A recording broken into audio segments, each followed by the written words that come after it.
¿Qué pasa, compañeros? Pues bueno, venga, vamos a dar una pequeña charla mientras voy a hacer un recado. Ahora mismo tengo que ir a tirar residuos a un punto limpio, como consecuencia de la acumulación de trastos. Vamos adquiriendo trastos y después nos sobran. Y hay que hacer hueco a más trastos, entonces tiramos cosas que a veces están prácticamente nuevas o con poco uso, pero que a lo mejor hemos usado una vez, al punto limpio. Es una enfermedad de nuestro tiempo, y esto me recuerda a uno de esos países que conozco bien y que conocí bien a una edad provecta, porque claro, yo empecé a viajar en moto, siendo adolescente, dentro de lo que era España. Entonces no consideraba que eso fuera una actividad, pues bueno, como guay, ¿no? Para subir fotos, y yo no tengo fotos de aquellos viajes que hacía.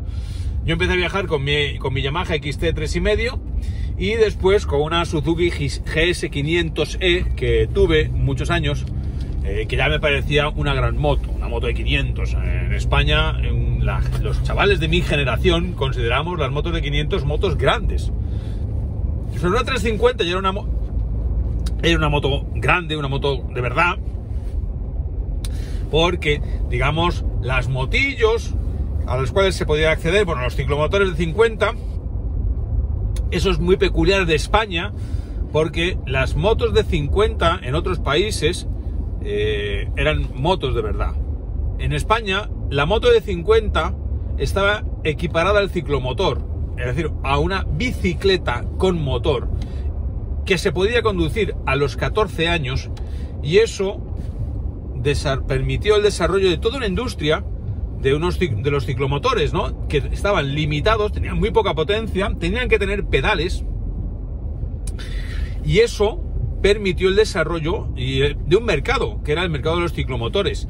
Entonces, en Europa, por ejemplo, había motos de 50 con más potencia y sin pedales, y de hecho, aquellos que os gusten las motos clásicas, yo os recomiendo el programa que tengo de motos clásicas en nomadatv.es, por una razón muy importante, una razón muy interesante, y es que yo no solamente enseño las motos clásicas, especialmente aquellas motos que veíamos en nuestra juventud, sino que las pruebo, no son motos expuestas en un museo, y además es muy interesante entrevistar a sus dueños, porque es el dueño quien te cuenta la historia de ese modelo, y es el dueño quien te cuenta su historia personal con esa moto. ¿Por qué la tiene? Porque los coleccionistas tienen las motos que tienen normalmente por alguna razón emocional o vinculada con su juventud.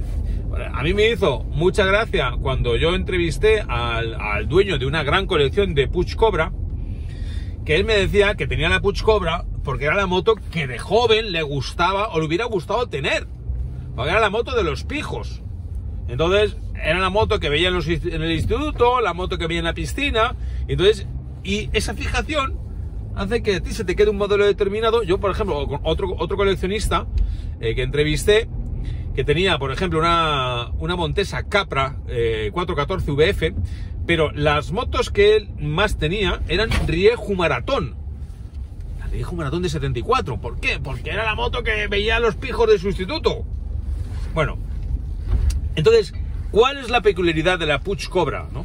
La Puig Cobra, la de 75, es una creación española, porque ese motor en Europa era de 50, pero en España esas motos de 50 no se podían vender porque eran motos de 50 con más potencia, sin pedales, y no entraban en la regulación.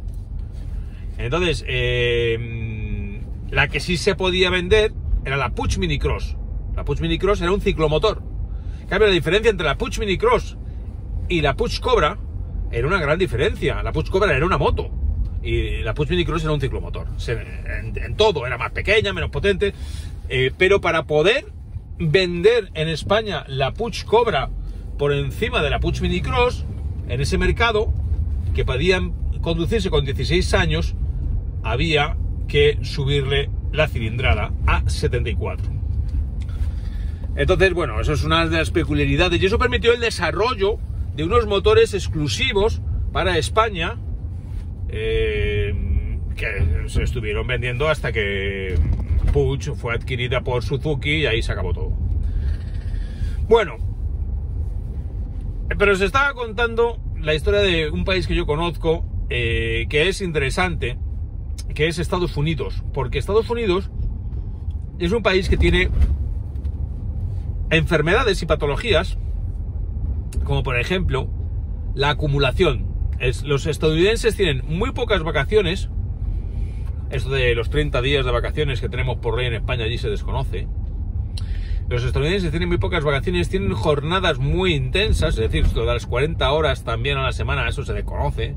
Ahí se trabaja muchas más horas. Pero sin embargo, los estadounidenses tienen una tendencia irrefrenable al consumismo, a comprarse juguetes.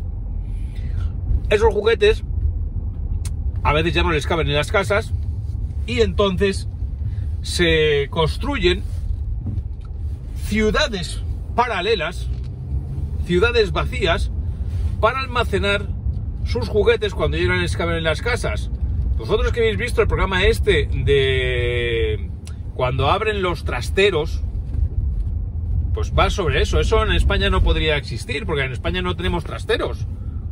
Hay muy poco mercado para los trasteros. Sin embargo, en Estados Unidos hay un enorme mercado de trasteros. La gente compra espacio, alquila espacio para los juguetes que ya no les caben en sus garajes.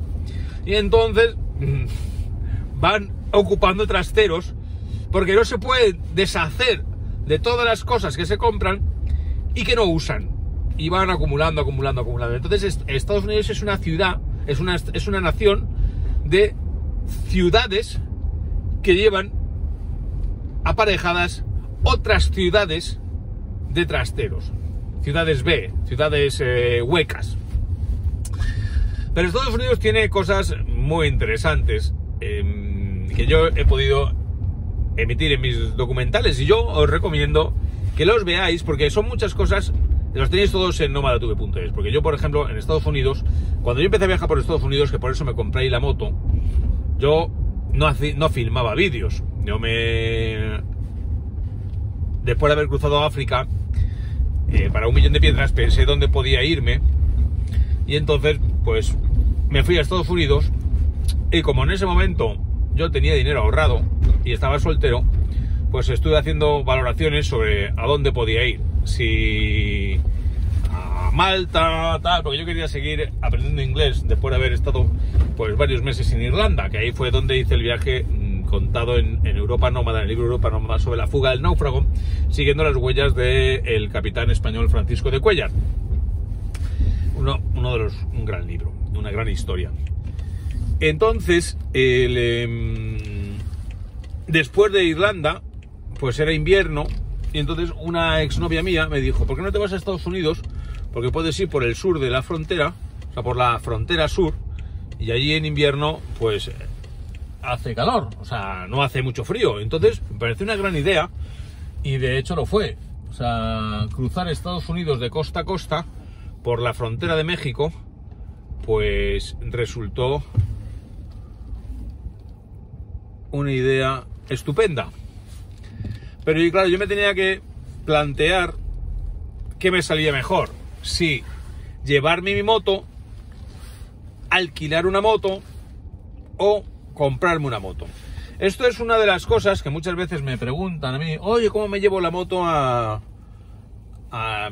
Argentina o a Chile? Como yo me he llevado la moto a Chile para hacer Diario un Nómada, para hacer el viaje a Sudamérica, me preguntan mucho cómo se hace esto de llevar las motos.